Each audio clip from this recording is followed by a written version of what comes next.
좋아요와 구독 눌러주십시오. 내가 살아온 이야기를 끝까지 듣게 된다면 분명 알게 될 겁니다. 왜 이 말이 내 마지막 체면을 걸고 하는 부탁인지. 허리 수술비 500만 원 아들한테 손 내밀었을 때 없다고 했습니다. 그런데 며칠 뒤 그 아들이 처가 식구들 크루즈 여행에 5천만 원을 보탰다는 걸 알았습니다. 내 뼈보다 먼저 부러진 건 내 자존심이었지요. 나는 평생 저녁 6시에 맞춰 살았습니다. 밥상 차리고 눈치 보고 늘 등받이 없는 의자에 앉은 듯 허리를 부러뜨렸습니다. 누구든 잠시 기대고 가면 남는 건 부서진 나였어요. 하지만 이제는 다릅니다. 내 삶을 내 이름으로 살기로 했습니다. 남의 의자 말고 내 의자를 고르기로 했습니다. 이 이야기를 끝까지 들으신다면 당신도 알게 될 겁니다. 기댈 수 없는 의자에서 일어나야 한다는 걸. 저녁 6시. 거실 벽에 걸린 시계가 짹짹 소리를 내며 분침을 밀어 올렸다. 그 순간 내 몸은 반사적으로 부엌으로 기울었다. 허리에 칼날 같은 통증이 스며들었지만 냄비 뚜껑을 여는 손길은 멈추지 않았다. 양념된 국물의 짠내와 오래 끓인 고기의 향이 뒤섞여 코끝을 찌른다. 나는 국자를 들어 국물을 젓는다. 수술 후 아직 체아물지 않은 내 허리뼈가 매일 저녁 이 순간 다시 찢어진다. 식탁 위에 반찬들이 놓이자마자 며느리 윤지영의 목소리가 들렸다. 어머니, 오늘은 왜 이렇게 간이 세요? 애들이 짜다고 안 먹을 텐데. 말끝에 섞인 무심한 비난이 가슴께를 찔렀다. 나는 대답 대신 숟가락을 내려놓았다. 목 안쪽이 뜨겁게 달아올랐다. 내 허리는 부서지는데 누구도 괜찮으세요라는 말 한마디를 하지 않았다. 아들 김도연은 휴대폰을 내려놓고 고개를 들었다. 그 얼굴은 피곤해 보였지만 나를 보는 눈빛은 없었다. 엄마, 이번 달 애들 학원비 좀 보태주실 수 있어요? 나는 숟가락을 다시 집어 들었다가 손에서 흘려버렸다. 스테인리스가 바닥에 쨍 소리를 내며 부서졌다. 식탁 위의 모든 소리가 멎었다. 그 순간 깨달았다. 내 허리보다 먼저 부러진 건 내 체면이었다. 며칠 전 병원 진료실. 흰 가운을 입은 의사가 내 MRI 사진을 가리켰다. 김 여사님, 철심 고정이 잘 됐다고 안심하시면 안 됩니다. 절대 무리하지 마세요. 특히 집안일 같은 거 당분간 피하셔야 합니다. 네, 알겠습니다. 그러나 집에 돌아오는 순간부터 나는 다시 냄비 앞에 서 있었다. 수술비 500만 원. 그 돈을 마련하기 위해 아들에게 손을 내밀었을 때 도연은 한숨을 쉬며 고개를 저었다. 엄마, 요즘 나도 힘들어요. 이번에는 좀 스스로 해결하셔야죠. 나는 아무 말도 하지 못했다. 가슴, 속이 푹 꺼져 내렸다. 하지만 며칠 뒤 들려온 소식은 내 허리를 다시 부러뜨렸다. 아들이 처가 식구들 크루즈 여행에 5천만 원을 보탰다는 것. 밤마다 그 장면이 눈앞에 어른거렸다. 바다 위로 흘러가는 화려한 크루즈. 웃고 떠드는 사람들. 그곳에 당당히 이름을 올린 내 아들의 돈. 나는 병실 창가에서 링거즈를 잡고 있었다. 그 링거액보다 더 빠르게 내 속 희망이 새어나갔다. 나는 이 집에서 투명인간이구나. 밥상은 차리되 이름은 지워지고 허리가 부러져도 누구 하나 대신 기대주지 않는 의자. 눈물이 베개 위로 번졌다. 하지만 그 눈물은 달랐다. 단순한 체념의 눈물이 아니라 오래된 분노가 끓어오르는 눈물이었다. 저녁 6시. 다시 시계가 울렸다. 나는 부엌으로 향하지 않았다. 걸음을 멈추고 벽에 기대어 섰다. 허리가 찢어질 듯 아팠지만 그 고통이 오히려 나를 일깨웠다. 이제 나는 이 집의 등받이 없는 의자가 아니다. 언젠가 반드시 내 의자를, 내 이름으로 된 자리를 찾을 것이다. 새벽 5시 반. 알람은 울리지 않았는데 몸이 먼저 눈을 떴다.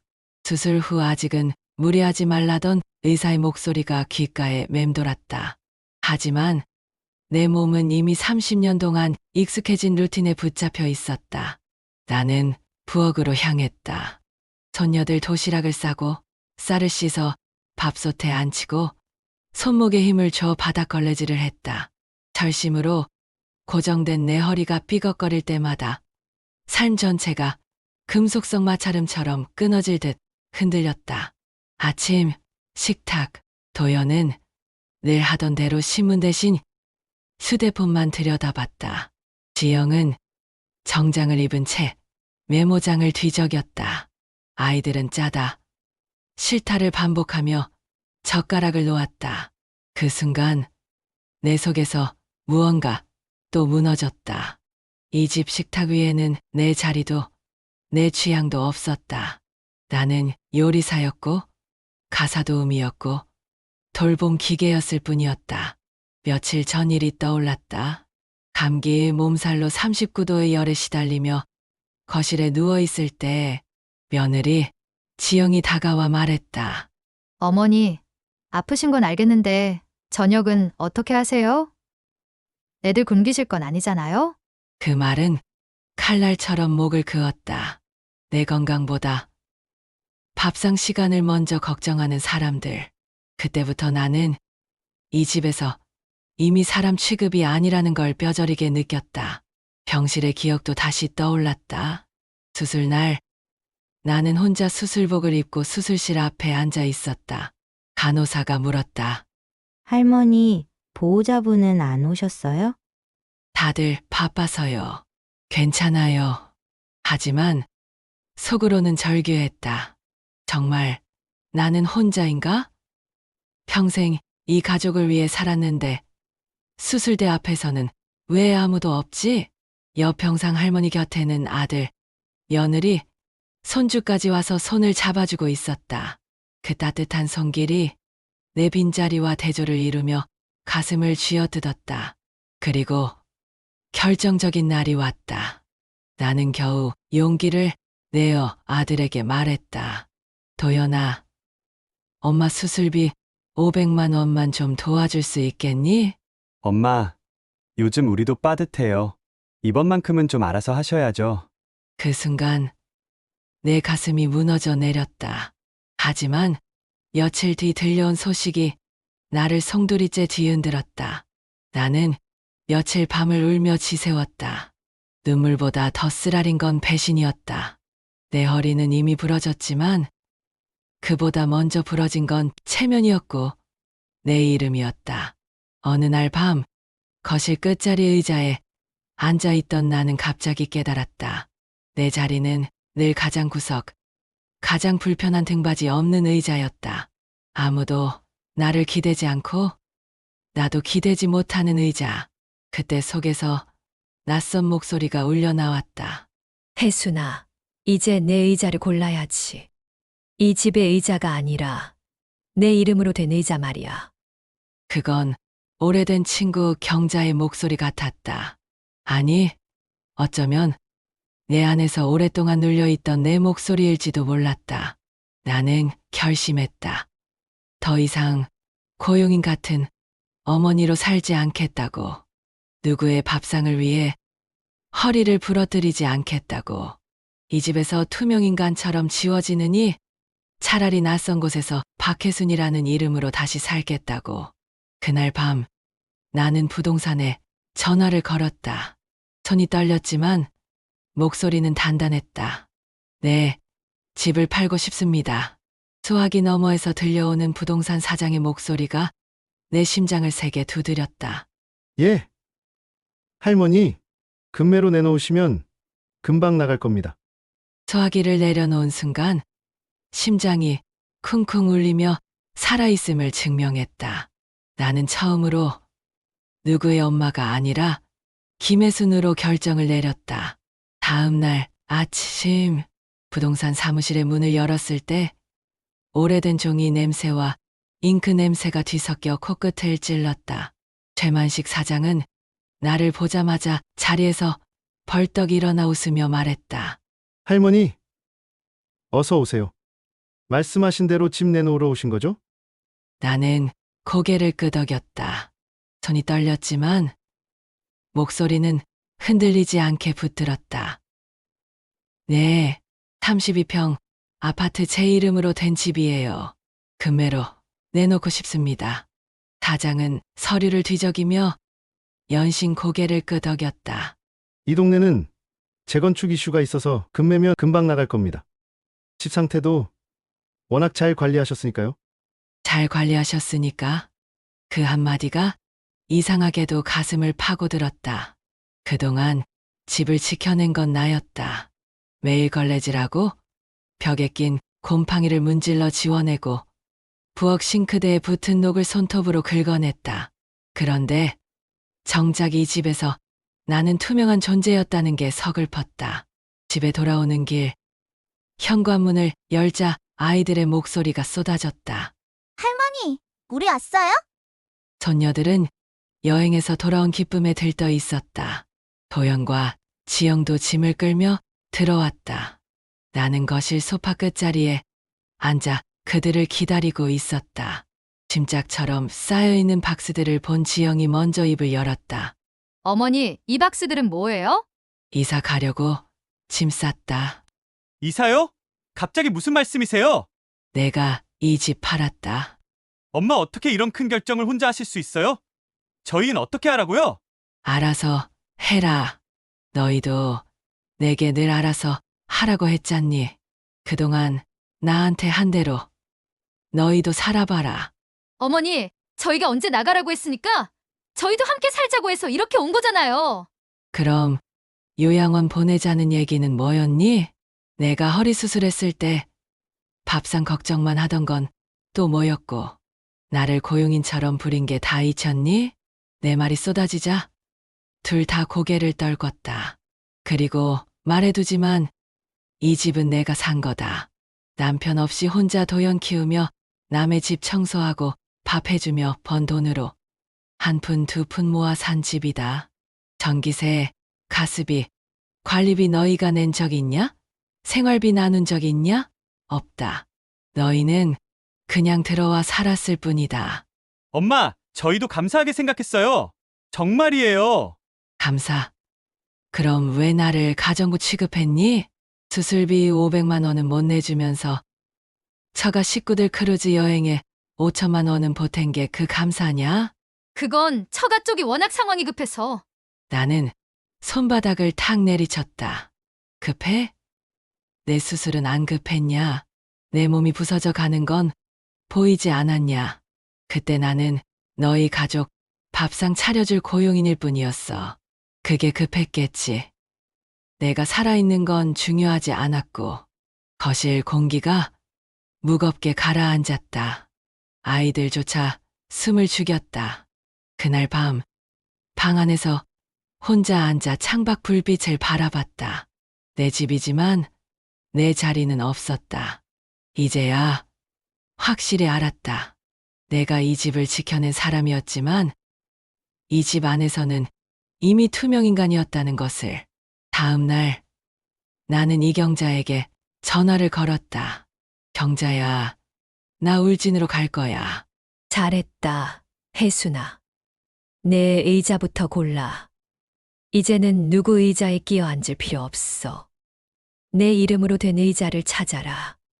그 말은 나의 결심에 불을 지폈다. 울진의 바다, 그리고 내 이름, 그곳에서라면 다시 숨을 고를 수 있을 것 같았다.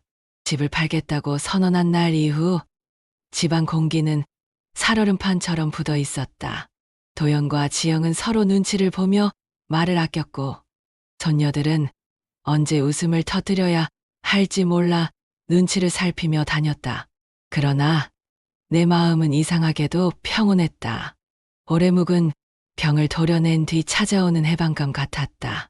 하지만 인생은 단순하지 않았다.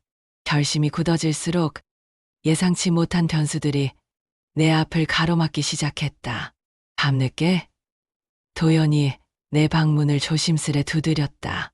엄마, 잠깐 이야기 좀 할 수 있어요? 나는 대답 대신 탁자 위에 불을 켰다. 그는 방에 들어와 그대로 무릎을 꿇었다. 놀라움보다 허무함이 먼저 밀려왔다. 엄마, 제 잘못이에요. 크루즈 여행 얘기, 그거 제가 경솔했어요. 그 돈 사실 장모님이 강하게 요구하셔서 저도 거절 못했습니다. 거절 못한 건 장모님이고 내가 한 말은 내 엄마였는데 내 수술은 거절해도 되는 거였니? 도연은 고개를 푹 숙였다. 눈물이 바닥에 뚝뚝 떨어졌다. 그 눈물 한 방울이 바닥에 스며들 때마다 내 마음의 오래된 균열을 건드렸다. 하지만 위로는커녕 오히려 더 선명한 배신감만 되살아났다. 무릎 꿇는다고 달라질 게 있니? 이미 나는 집을 팔았고 내가 무슨 말을 해도 돌아갈 생각 없어. 그는 한동안 울먹이다가 결국 방을 나갔다. 그 뒷모습을 보며 한때는 내 생명줄 같던 아들이 이제는 한 사람의 남으로 느껴졌다. 다음 날 아침 지영이 다가왔다. 커피를 내 앞에 내려놓으며 조심스레 말을 꺼냈다. 어머니, 제가 잘못했어요. 저도 사람 욕심이 있어서 아이들 교육도 챙기고 친구들 앞에서 체면도 지키고 싶었어요. 그 과정에서 어머니를 힘들게 한 건 인정해요. 그런데 갑자기 이사 가시면 저희 정말 막막합니다. 막막하다고? 지영아, 나는 수술실 앞에서 보호자도 없이 누워 있었어. 그때 내 심정이 어떤 줄 아냐? 내가 느낀 막막함은 너희가 말하는 막막함보다 훨씬 깊었어. 내가 말하는 가족 관리, 그건 결국 날 포함하지 않는 관리였어. 나는 그냥 기계였던 거야. 밥 차려주는 기계. 그녀는 눈시울을 붉혔지만 그 눈물이 나를 흔들지는 못했다. 눈물은 사과가 아니라 자기 연민일 때가 많다는 걸 나는 평생을 살며 배웠다. 그날 저녁, 소녀 둘이 내 무릎에 얼굴을 묻었다. 할머니, 진짜 가요?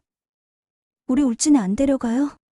아이들의 작은 손이 내 손등을 꼭 잡았다. 그 따뜻한 체온이 오래된 균열을 한순간 메우는 듯했다. 순간 가슴이 흔들렸다. 할머니도 너희 보고 싶을 거야. 하지만 이번에는 할머니 차례야. 평생 너희 아빠 위에, 너희 엄마 위에 살았어. 이제는 나 자신을 위해 살아야 돼. 너희가 크면 알게 될 거야. 아이들은 울음을 터뜨렸고 나는 함께 울었다. 그러나 그 눈물은 붙잡는 눈물이 아니라 보내는 눈물이었다. 며칠 뒤 도연이 다시 말을 꺼냈다. 엄마, 솔직히 말씀드리면 집 판도는 어떻게 하실 겁니까? 순간 나는 숨이 막히는 듯했다. 결국 그들의 관심은 돈이었다. 내 몸보다, 내 마음보다 집을 판 대가로 들어올 그 돈 말이다. 그래, 결국 그 얘기구나. 내 인생 값어치를 돈으로 계산하려는구나. 걱정 마라. 그 돈 너희한테는 한 푼도 안 돌아간다. 나는 울진에 집 하나 사고 남은 돈으로 평생 내 이름으로 살 거야. 그 말이 떨어지자 도연의 얼굴이 일그러졌다. 지영도 충격을 받은 듯 얼어붙었다. 나는 확실히 알았다. 내 독립은 가족과의 싸움이 아니라 돈이라는 족쇄와의 싸움이었다. 혼란스러운 며칠 뒤 경자가 전화를 걸어왔다. 혜순아, 집 계약 잘 됐다며? 이제 울진만 오면 돼. 내가 집도 알아봐 놨어. 경자야, 도연이가 무릎까지 꿇었어. 손녀들은 울면서 붙잡고 마음이 약해질 뻔했어. 경자의 목소리는 단호했다. 혜순아, 흔들리지 마. 내 허리가 부러질 때, 내 마음이 찢어질 때, 그 사람들 어디 있었어? 지금 붙잡는 건 내가 필요해서가 아니라 내 돈이 필요해서야. 다시 말하지만 내 의자부터 골라. 기댈 등받이가 없는 삶은 끝내라. 그 말이 심장 깊숙이 박혔다. 그래. 나는 이제 누구의 의자에 끼어 앉을 수 없었다. 내가 직접 내 자리를 만들어야 했다. 그래. 이제는 내 의자다. 남의 등받이에 기댈 일은 다시는 없을 거야. 집 계약이 마무리되던 날, 부동산 사무실에는 묘한 긴장감이 흘렀다. 계약서 위에 도장을 찍는 순간 내 손끝이 떨렸다. 축하드립니다. 할머니, 일주일 뒤에 잔금 치르고 바로 이사 들어올 겁니다. 최만식 사장이 활짝 웃었지만 나는 웃지 않았다. 웃음 대신 가슴 깊숙한 곳에서 묵직한 돌 하나가 내려앉는 기분이었다. 정말 끝이구나. 30년 동안 쌓아올린, 그러나 정작 내 자리가 없었던 집과의 인연이. 집에 돌아오자 도연이 거실에서 기다리고 있었다. 그는 눈밑이 파랬다. 며칠째 잠을 제대로 못 잔 모양이었다. 엄마 계약 정말 하셨어요? 나는 담담하게 고개를 끄덕였다. 그래, 이제 일주일 뒤면 나는 이 집 사람이 아니다. 순간 도연이 바닥에 주저앉아 두 손으로 머리를 감쌌다. 그 모습은 초라했고 안쓰럽기까지 했다. 그러나 안쓰러움이 연민으로 번지기 전에 나는 마음을 단단히 붙들었다. 엄마, 제발 다시 생각해 주세요. 저도 잘못했어요. 이제야 엄마가 어떤 희생을 하셨는지 조금 알 것 같아요. 엄마 없으니까 집이 텅 비고 저도 허전해요. 허전하다? 도연아, 나는 수술실 침대에서 보호자 하나 없이 누워 있었어. 그 허전함이 어떤 건지 넌 모른다. 너희는 내 빈자리를 처음 느낀 거지만 나는 너희 곁에서 평생 빈자리였다. 도연은 대꾸하지 못했다. 그저 입술을 깨물며 눈물만 흘렸다. 그날 밤 지영이 방에 들어왔다. 문을 닫는 순간부터 얼굴이 굳어 있었다. 어머니 제 솔직한 마음 말씀드릴게요.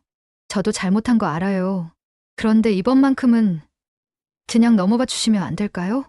집 한 돈 저희도 함께 계획할 수 있도록 해주시면. 결국 돈이구나. 내 몸이 무너져도 내 마음이 찢겨도 너희가 붙드는 건 돈뿐이야. 솔직히 저도 두려워요. 사실 어머님 댁에서 계속 사는 게 너무 불편해요. 그런데 우리 가족 흩어질까 봐 두려워요. 그래서 어머니께 매달리는 거예요. 그 말은 의외였지만 나를 흔들지는 못했다. 지영아, 두려움은 내 몫이야. 나는 평생 두려움 속에 살았다. 내 자리가 무너질까? 내 존재가 사라질까? 이제야 알았다. 두려움에서 벗어나려면 기댈 곳 없는 자리에서 스스로 일어나야 한다는 걸. 며칠 뒤 내 방 문틈으로 종이 한 장이 밀려 들어왔다. 할머니, 보고 싶어요. 같이 울진 가면 안 돼요? 삐뚤빼뚤한 글씨에 눈물이 떨어져 얼룩져 있었다. 나는 종이를 가슴에 꼭 끌어안았다. 눈물이 솟구쳤지만 이번엔 울지 않았다. 이 아이들까지 등에 업고 간다면 나는 또다시 등받이 없는 의자에 앉게 될 것이다. 아이들을 사랑하지만 그 사랑마저 내 독립을 흔드는 족쇄가 될 수 있다는 걸 알았다. 장금이를 낳을 앞둔 저녁, 도연이 느닷없이 말했다. 엄마, 오늘은 제가 밥 차릴게요. 그 말은 낯설고 어색했다. 부엌에서 도연과 지영이 서툰 손길로 반찬을 만들었다. 된장찌개는 짰고 김치는 상했는지 신맛이 났다. 하지만 그 식탁에서 나는 묘한 감정을 느꼈다. 이제야 내가 빠진 빈자리를 느끼는구나. 그러나 그 깨달음은 너무 늦게 찾아왔다. 나는 숟가락을 내려놓으며 말했다. 도연아, 지영아, 고맙다. 하지만 늦었다. 나는 이미 내 길을 선택했어. 이 밥상이 내가 떠난 후에도 계속 차려지길 바란다. 나 대신 너희가 서로에게 해주길 바란다. 그리고 마지막 변수는 뜻밖에도 지영의 어머니, 즉 도연의 장모였다. 그날 저녁 집 전화로 그녀의 목소리가 들려왔다. 사돈, 집 팔았다면서요? 이제 내 딸과 사위는 애들 데리고 어디 가서 살 겁니까? 남의 집에 얹혀 살게 만들었으니 책임은 지셔야지요. 나는 수화기를 내려놓으며 쓴웃음을 지었다. 이제는 내 결심을 흔드는 게 가족만이 아니구나. 사돈까지 내 선택을 두고 비난한다니. 그러나 이상하게도 그 말은 오히려 내 의지를 더 단단하게 만들었다. 그래, 내가 이 선택을 하지 않았다면 평생 남의 집살이처럼 살다 끝났겠지. 장금의 하루 전날 밤 거실에 불을 켜두고 나는 의자에 앉았다. 등받이가 없는 그 불편한 의자였다. 허리가 욱신거렸지만 나는 곧 일어섰다. 그리고 속으로 중얼거렸다. 이제는 내 의자에 앉는다. 등받이 없는 자리는 끝이다. 그 순간 74년간 내 등에 얹혀있던 무거운 짐이 벗겨지는 듯했다. 배신, 서러움, 눈치, 체면 모두 뒤로 던져버리고 나는 드디어 내 이름으로 서 있는 사람이 되었다. 장금이를 이틀 앞둔 저녁이었다. 거실 불을 꺼두고 의자에 앉아 있는데 갑자기 휴대폰이 울렸다. 화면에 뜬 이름은 도연이었다. 잠시 망설였지만 결국 전화를 받았다. 엄마 잠깐 나와줄 수 있어요? 할 말이 있어요. 목소리는 갈라져 있었고 그 속엔 다급함이 묻어 있었다. 나는 천천히 현관문을 열었다. 복도 끝에 도연이 서 있었다. 눈빛은 피곤했고 손엔 술병이 들려 있었다. 그는 나를 보자마자 술에 절은 목소리로 말했다. 엄마, 왜 우리를 버리려 해요? 왜 지금까지 참고 살다가 이제 와서 이러는 거예요? 제가 뭐 그렇게 큰 잘못을 했다고. 순간 가슴이 저려왔다. 그의 울음은 분명 진심이었을 것이다. 그러나 진심은 늦게 오는 법이다. 도연아, 나는 이미 수없이 버려졌어. 너희가 돌아오지 않은 병실에서 500만 원 수술비조차 외면당한 순간에 이미 나는 버려졌던 거야. 나는 이제 그 사실을 받아들였을 뿐이다. 도연은 무릎을 꿇고 울부짖었다. 엄마, 제발 가지 마요. 집 판 돈 다 드릴게요. 처가 쪽이든 뭐든 다 정리할게요. 제발. 나는 눈을 감았다. 눈물이 맺혔지만 입술은 굳게 닫았다. 지금 흔들리면 나는 또다시 등받이 없는 의자에 앉게 된다. 그날 밤 지영은 더 이상 체면을 차리지 않았다. 거실 한복판에서 날카로운 목소리로 소리쳤다. 어머니, 정말 이기적이시네요. 저희는 어디로 가라는 겁니까? 애들은요? 이 나이에 무슨 독립이에요? 그냥 참고 사시면 안 돼요? 참고 살라니. 나는 74년을 참고 살았다. 남편 뒷바라지, 아들 뒷바라지, 손녀 뒷바라지. 내 인생은 다 참고 사는 거였어. 그런데 이제 와서 더 참고 살라고? 그게 내가 말하는 가족이니? 지영은 입을 다물었다. 그러나 그녀의 눈빛에는 여전히 나를 이해하지 못한 채 불편한 짐으로만 보는 기색이 가득했다. 방으로 들어오니 손녀들이 이불 속에서 훌쩍거리고 있었다. 할머니, 우리 잘못했어요. 할머니 울진 가지 마세요. 그 작은 손길이 내 옷자락을 붙잡았다. 나는 흔들렸다. 정말 흔들렸다. 이 아이들만은 내 잘못이 아니라는 걸 알기에 나는 아이들을 꼭 안아주었다. 할머니가 너희를 미워해서 가는 게 아니야. 너희가 커서 언젠가 알게 될 거야. 참는 게 전부는 아니다라는 걸. 아이들은 울음을 터뜨렸고 나는 눈물을 삼켰다. 눈물이 흐르면 결심이 무너질까봐. 다음 날 지영의 어머니가 직접 집에 찾아왔다. 현관 앞에서 그녀는 날카로운 눈빛으로 나를 노려보았다. 김 여사 집 판 게 사실이라면서요? 도현이네 애들 생각 안 해봤어요? 노인네가 제 욕심 부리느라 집안을 쑥대밭으로 만드는 게 맞아요? 나는 차갑게 대답했다. 내 욕심? 나는 평생 남의 욕심만 채우고 살았다. 이제야 내 이름으로 살겠다는 게 욕심이라면 이번엔 기꺼이 욕심쟁이가 되겠다. 그녀는 얼굴을 붉혔지만 나는 더 이상 흔들리지 않았다. 그녀의 목소리는 내 결심을 흔드는 변수가 아니라 내 선택을 정당화하는 증거였다. 장금일 전날 밤 집은 기묘하게도 고요했다. 아들 부부는 서로 말도 섞지 않았고 아이들은 잠에 지쳐 울음을 멈췄다. 나는 거실 끝 등받이 없는 의자에 앉았다.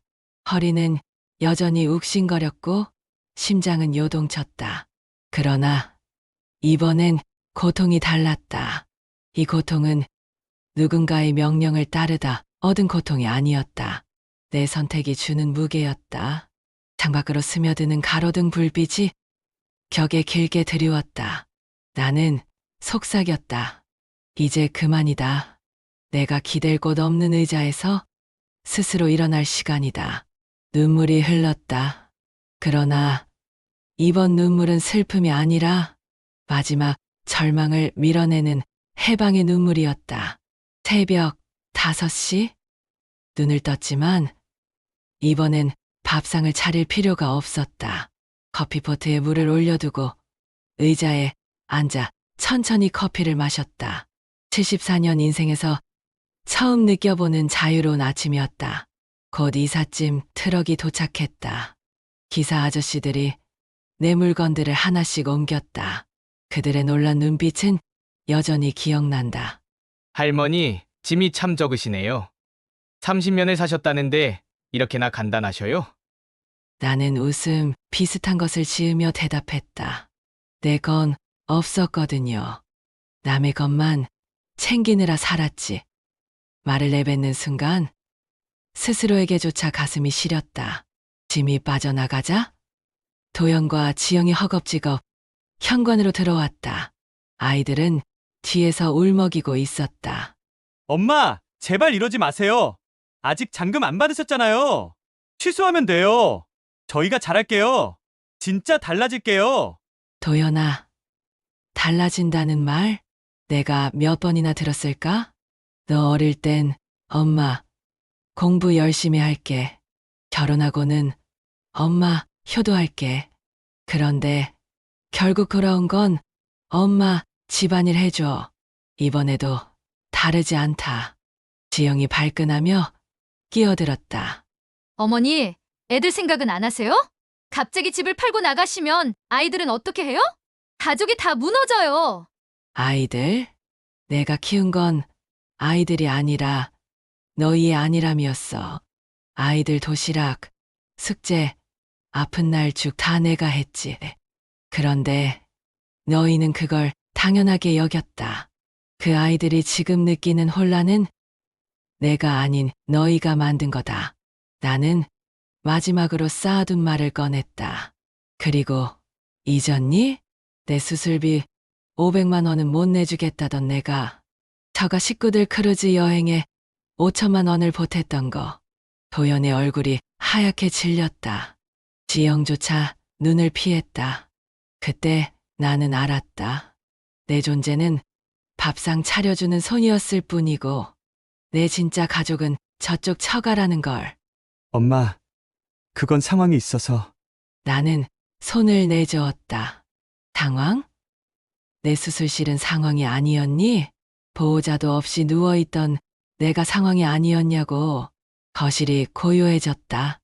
아이들조차 울음을 멈추고 나를 바라보고 있었다. 나는 무릎을 굽혀 아이들 눈높이에 맞췄다. 사랑하는 내 새싹들아, 할머니가 너희를 버리는 게 아니다. 할머니도 이제 자기 이름으로 살려고 하는 거야. 너희도 언젠가 자기 이름으로 살아야 해. 남이 정해준 자리에 앉지 말고 내 의자를 골라야 해. 아이들은 울며 내 품에 안겼다. 그 작은 팔이 내 목을 감싸는 순간 눈물이 쏟아졌다. 그러나 이번 눈물은 미련이 아니라 작별의 의식이었다. 짐이 모두 트럭에 실렸을 때 나는 현관에 서서 마지막으로 가족을 바라봤다. 도연과 지영은 말 한마디 못하고 서 있었고 아이들은 눈물범벅이었다. 나는 차갑게 그러나 단호하게 말했다. 이 집은 내가 산 집이다. 내 손으로 번 돈으로 지킨 집이다. 너희는 그저 얹혀 살았을 뿐이다. 그리고 이제 나는 이 집에서 내려온다. 내 의자를 찾아서 그 순간 도연이 울먹이며 마지막으로 물었다. 엄마 그럼 우리에겐 뭘 남기고 가세요? 나는 고개를 저었다. 남길 건 없다. 대신 보여주고 간다. 기댈 곳 없는 의자에서도 일어설 수 있다는 걸.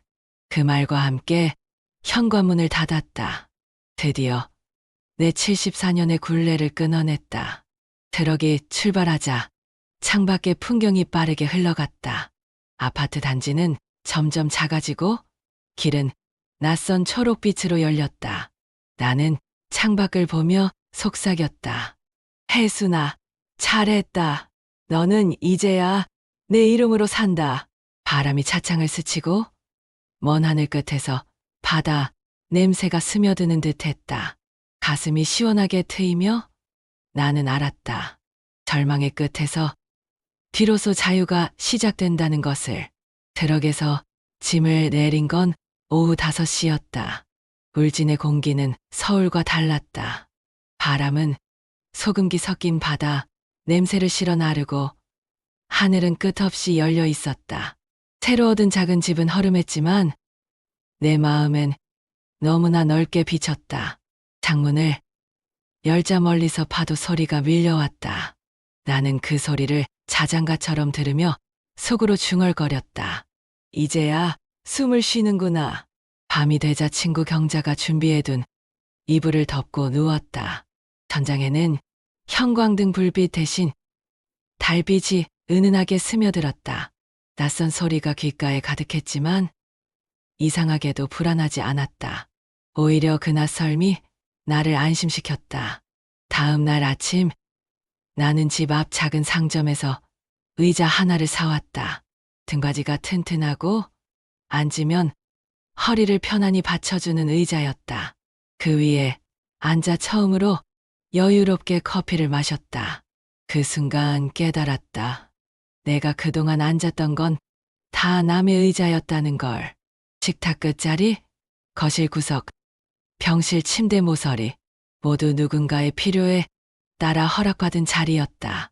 그러나 오늘 이 의자는 내 것이었다. 내 돈으로, 내 손으로, 내 삶을 위해 고른 내 자리. 커피향이 깊게 스며들자 가슴속이 후끈하게 차올랐다. 경자가 찾아왔다. 시장 바구니에서 고등어와 채소를 꺼내며 웃었다. 혜순아, 내 얼굴이 달라졌다. 어제까진 울상 같더니 오늘은 사람 얼굴이야. 나는 웃으며 대답했다. 경자야, 고작 의자 하나에 이렇게 행복할 수 있다는 걸 이제야 알았다. 그녀는 내 손을 꼭 잡았다. 그래, 늦게라도 알았으니 됐다. 앞으로는 남 눈치 보지 말고 내 입맛대로, 내 시간대로 살아. 며칠 뒤 나는 강아지 아리와 함께 바닷가를 걸었다. 밀려왔다가 빠져나가는 파도를 보며 생각했다. 내 인생도 저 파도 같구나. 늘 누군가에게 부딪히며 부서지고 다시 밀려나곤 했지. 하지만 이제는 내 힘으로 다시 들어오는 거야. 모래 위에 발자국이 찍힐 때마다 마치 새 인생이 새겨지는 듯했다. 울진으로 이사 온 지 2달쯤 지났을 때 도연이 찾아왔다. 수척해진 얼굴로 조심스레 문 앞에 섰다. 엄마 잘 계셨어요? 나는 문을 열어 그를 집 안으로 들였다. 그는 거실 한켠에 놓인 내 의자를 보며 묘한 표정을 지었다. 엄마, 여기 좋네요. 공기도 다르고 엄마 얼굴도 좋아 보이시고. 나는 담담하게 대답했다. 그래, 이제야 내 이름으로 산다. 그는 잠시 침묵하다가 눈시울을 붉히며 말했다. 엄마, 미안해요. 이제라도 알았어요. 엄마가 우리에게 얼마나 큰 사람이었는지. 하지만 엄마, 저희랑 다시 살 순 없나요? 나는 고개를 저었다. 도연아, 다시는 남의 의자에 앉고 싶지 않다. 너희가 진짜 효도하고 싶으면 너희끼리 잘 살아. 그게 나한테는 최고의 선물이다. 그는 고개를 끄덕였다. 그 순간 우리는 서로의 삶의 선을 긋는 대신 새로운 거리를 인정했다. 저녁 무렵 나는 집 마당에 앉아 하늘을 올려다봤다. 별빛이 가득했다. 서울에서는 평생 볼 수 없었던 별이었다. 나는 혼잣말을 했다. 74년 동안 나는 누구의 엄마, 누구의 아내, 누구의 가정부로만 살았다. 하지만 이제부터는 나는 김혜순으로 산다. 내 이름으로 내 자리에 앉아. 눈물이 흘렀다. 하지만 이번 눈물은 슬픔이 아니었다. 이름을 되찾은 사람만이 흘릴 수 있는 눈물, 자유의 눈물이었다. 여러분, 제 이야기를 끝까지 들어주셔서 고맙습니다.